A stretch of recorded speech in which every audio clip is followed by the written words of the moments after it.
We're just going to dive right in. We are recording this at the end of 2024, but 2025 will have the most people ever turning 65 years old in America.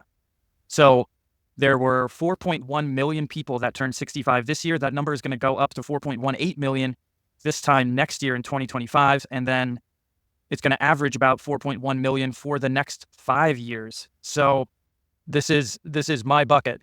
This is your wheelhouse. Yeah. What are people who are turning 65 years old? What do they need to be thinking about? What's on their financial plate, so to speak, when they turn 65 years old? I will just say, all numbers and all kidding aside, I think people, when they approach 60, they start to see the finish line and they say, oh, I've got to get serious about this now. Yep. And it takes on more impact, more meaning. And this is why we focus on people within, say, 5 years of retirement, because this is really where the rubber meets the road, in the sense that we want to make sure that you're getting your numbers right so that you're not stressed out going into retirement. It's also, from a planning perspective, it's more concrete and I think more useful for people to do it in that 2 to 5 year window of retirement. Because if we're outside of that window, we're making a lot of projections, we're making a lot of assumptions, and it doesn't really give you the real picture of what the dollars and cents are going to look like when you make that change into retirement. And just think back 5 years ago. If you're watching this in 2024, think back to 2019. No one had even heard of the word COVID. None of that was even on our radars 5 years ago. So a lot of things can happen over a 5-year period, and a lot of things can change. And, the whole idea of work from home, that was never even really a serious option in 25 years ago, 2019. Yeah, that's a good point. So I have some average numbers here for things like, 401k balances and Social Security. Just as a jumping off point here, like I said, they're averages. So these numbers might look different for you, but according to Vanguard's study on how people retire, the average 401k balance at the end of 2023 was $272,588. And the average Social Security check for a person turning 65 years old in the United States was $1,782 a month, which works out to $18,520 per year. So again, average numbers. But Tom, let's say a couple comes in to see us and the husband and wife both have these types of numbers. They have about $600K in retirement accounts, and they stand to collect about $40,000 per year in Social Security. How would a conversation go with someone? Where would we start? What would we talk about? Share a little bit of that with us here, please. The first thing that I'm thinking about as the planner going into this meeting is, if a husband and wife team have each, let's just make it easy and round it to $300,000 each.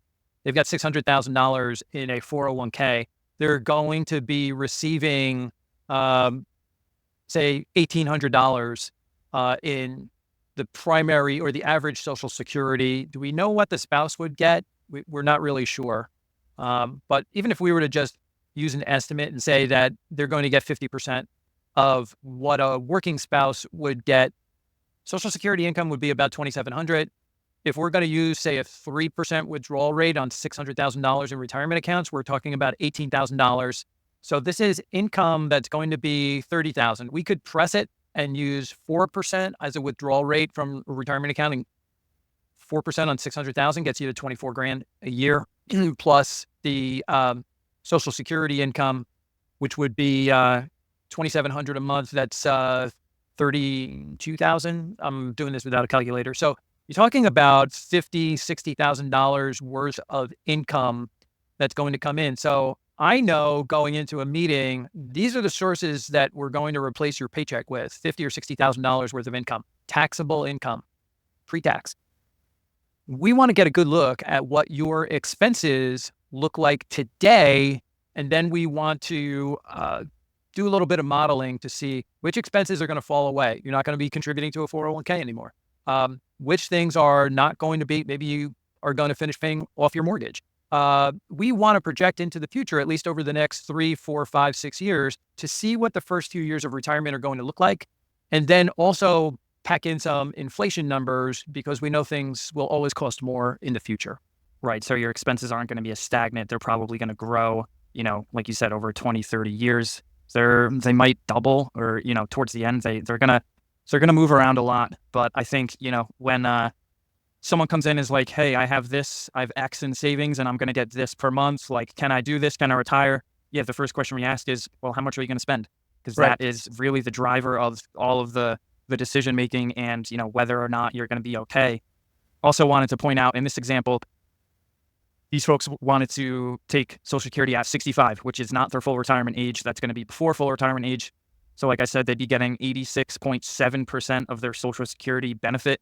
If you wait till full retirement age, which is 66 or 67 for most people, you'd be getting 100%. If you wait until age 70, it grows by 8% per year.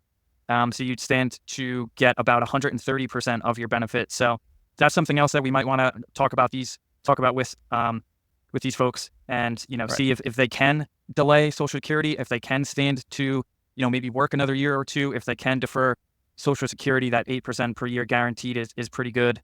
And yeah, just another option, another wrinkle in the retirement equation.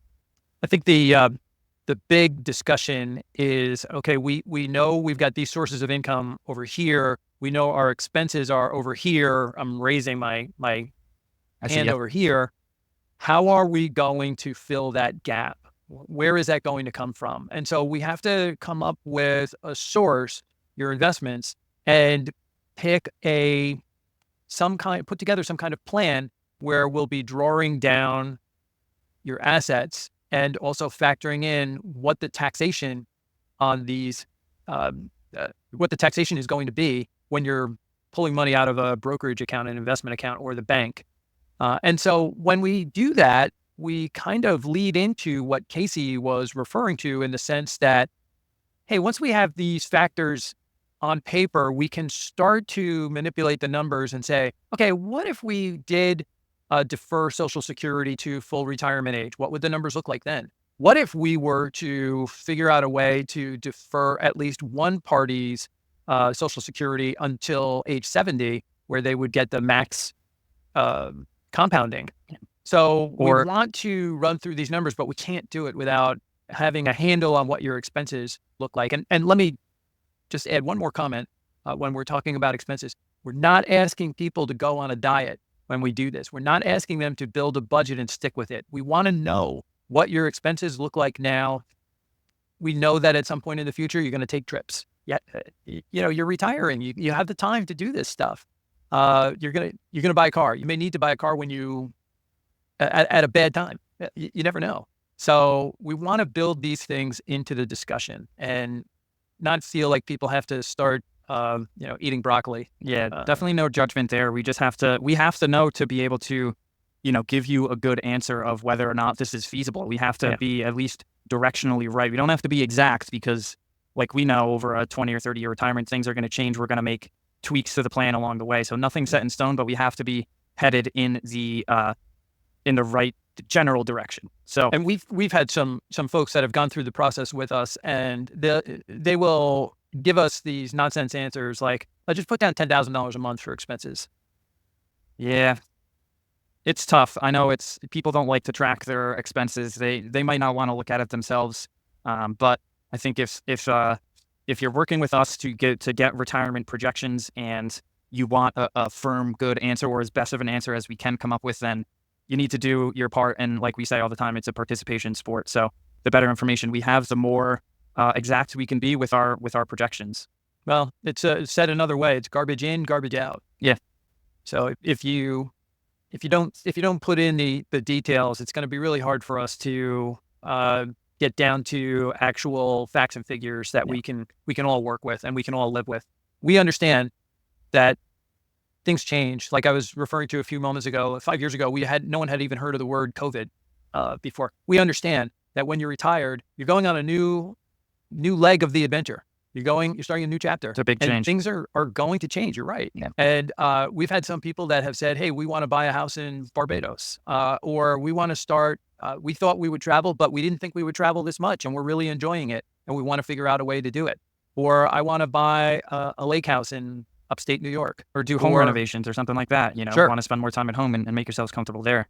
One of the Um, things that we're hearing a lot is people are saying, hey, I thought I would be going to Florida. I would sell my house in New Jersey and buy something in Florida, but I think I'm going to, the term that they're using is age in place. And they say, you know what? I think I'm gonna spend a few bucks and really fix up my place. We've had some clients that have put in elevators in their homes. We've had other folks who have just said, you know what? We still have the paneling on the wall from 1974, and we're going to finally fix it up, and it's going to be for us. yeah, and we want everyone to be able to do those things. We want everyone to be able to spend their dollars how they want to, with like we said, no judgment from us. We want you guys to live the life that you want to live.